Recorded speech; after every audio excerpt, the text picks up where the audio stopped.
Hello everyone. Today we are going to start a new unit which is our fourth unit. Fourth unit में क्या है? Factors affecting the cost of work and the DPR. That is mean to say.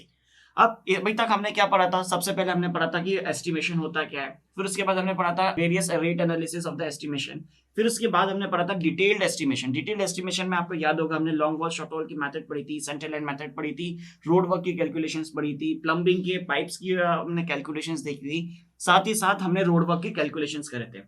तो आपको याद होगा कि जब हमने रोड वर्क के कैलकुलेशंस करे थे तो उसमें हमने बहुत सारे टर्म्स पढ़ी थी, जैसे कि कंटीजेंसीज क्या होता है, वर्क चार्ज एस्टेब्लिशमेंट क्या रहता है, ओवरहेड चार्जेस क्या रहता है. उन सभी यूनिट्स की टर्मिनोलॉजीज इस यूनिट में हमको डिटेल में स्टडी करनी है कि वर्क चार्ज एस्टेब्लिशमेंट होता कैसे, इसको कैसे निकाला जाता है. साथ ही साथ हमारे पास कंटीजेंसीज के अंदर क्या क्या आता है, हमारे पास कौन कौन सी बेसिक टर्मिनोलॉजीज होती है. बेसिक टर्मिनोलॉजीज हमने इसके पहले वाली यूनिट्स में भी पढ़ी थी, इसके बाद वाली यूनिट्स जो वैल्यूएशन आएगी उसमें भी पढ़ेंगे. बट इसमें जो बेसिक टर्मिनोलॉजीज है वो हमको पर्टिकुलर जो अभी तक हम पढ़ चुके हैं उसको थोड़ा सा और ज्यादा डिफाइन करना है.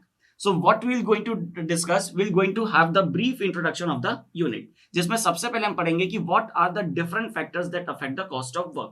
कौन कौन से फैक्टर्स रहते हैं, जैसे कि अगर कोई भी सिमिलर प्रोजेक्ट चल रहा है, इंजीनियर की रेपुटेशन कैसी है, हमारे पास मटेरियल की कॉस्ट कैसी है. तो बहुत सारे पैरामीटर्स जो भी हमारे कंस्ट्रक्शन में आएंगे उन सारे पैरामीटर्स को हम एक एक करके डिटेल में स्टडी करेंगे. ओके फिर उसके बाद हम डिस्कस करेंगे कि कौन कौन सी टर्मिनोलॉजीज हमको इस यूनिट में डिस्कस करना है. For an example work charge establishment हो जाएगा, कंटीजेंसीज हो जाएगा, ओवरहेड चार्जेस हो जाएंगे. So this are the few basic terminologies that we will going to discuss in this particular unit. Okay फिर उसके बाद हम देखेंगे कि various percentage of the different services. For an example अगर कोई प्लम्बिंग कर रहा है तो उसका कितना परसेंटेज रहता है, अगर हम लेबर से काम करा रहे हैं तो उसका कितना परसेंटेज रहता है, अगर कोई मटेरियल हम लगा रहे कंस्ट्रक्शन में, कोई मटेरियल मतलब जितने भी मटेरियल्स वगैरह लगा रहे हैं हाँ, उसका कितना परसेंटेज रहेगा, अगर मैं फाउंडेशन वर्क करूंगा तो ऊपर तक आने में मुझे कितना परसेंटेज लगेगा. फॉर एन एग्जांपल अगर मेरा कोई भी प्रोजेक्ट है तो उसको यहाँ से यहाँ तक आने में, पूरा कंप्लीट होने में 100% लगता है, तो मुझे गड्ढा खोद लिया, अर्थवर्क कर लिया, एक्सकेवेशन कर लिया, मतलब 5% काम हो गया. फिर उसके बाद मैंने लाइम कॉन्क्रीटिंग कर लिया, मतलब 5% काम हो गया.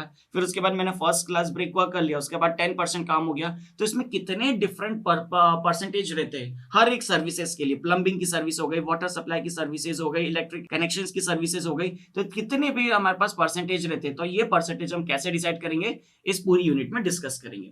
फिर एक लास्ट में हमारे पास एक टॉपिक आता है which is known as DPR. अब डीपीआर के भी हमारे पास दो फुल फॉर्म रहते हैं, एक होता है डेली प्रोग्रेस रिपोर्ट, एक होता है detail project report.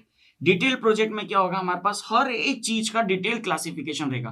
For an example अगर ये आपके पास एक बिल्डिंग है तो इस बिल्डिंग में यहाँ पे एक फाउंडेशन लेवल आ रहा है, तो फाउंडेशन में first footing, second footing, third footing, जितनी भी फुटिंग्स है सभी का क्लासिफिकेशन रहेगा. साथ ही साथ उसकी डिटेल ड्राइंग रहेगी, डिटेल प्लान रहेगा और उसको कैसे एग्जीक्यूट करना है. Each and everything that you have to include in this particular topic which is known as detailed project report और द डेली प्रोग्रेस रिपोर्ट. अब डेली प्रोग्रेस रिपोर्ट में क्या आता है, आपने एक शेड्यूल बनाया था.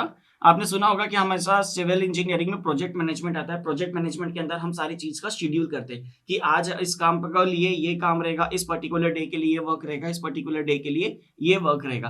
तो डेली प्रोग्रेस कितनी हुई, कितनी होनी चाहिए थी, कितनी हुई, या तो बराबर हुई है या ज्यादा हुई है या कम हुई है. So we have to maintain the record on each day basis and we have to submit it on the monthly basis that whatever the work you had done.